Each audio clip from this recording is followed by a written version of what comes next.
એક પેપર લેવાનું. આ પેપરને તમારે પહેલા એક ગળી બનાવી દેવાની અને ત્યારબાદ આ પેપરને આમ ફોલ્ડ કરવાનું છે.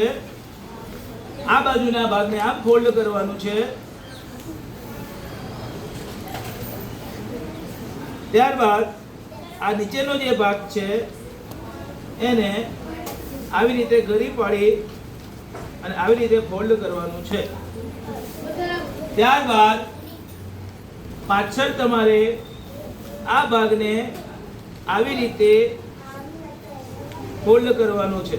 અહીંયા સેન્ટરમાં આવવું જોઈએ એનું ધ્યાન રાખજો. આ ભાગને આ બાજુ ફોલ્ડ કરીને એને સેન્ટરમાં લેવાનું છે. ત્યારબાદ આ ભાગને આવી રીતે ફોલ્ડ કરવાનો છે. આ બાજુના ભાગને આવી રીતે ફોલ્ડ કરવાનો છે.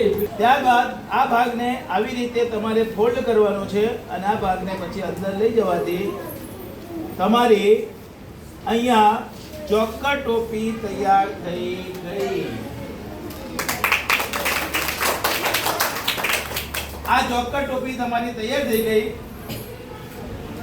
આ બાળકને આપણે ચોક્કર ટોપી પહેરાવીએ છીએ.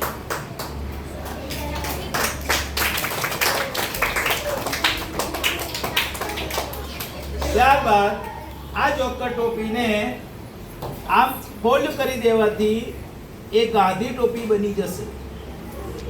શું બની જશે? ગાંધી ટોપી બનશે અને ગાંધી ટોપી આવી રીતે તમે એને પહેરાવી શકો છો.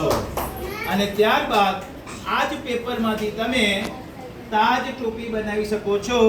અને એ પણ આપણે તાજ ટોપી બનાવી દીધી છે અને આપણે કોમલને તાજ ટોપી પહેરાવીએ છીએ.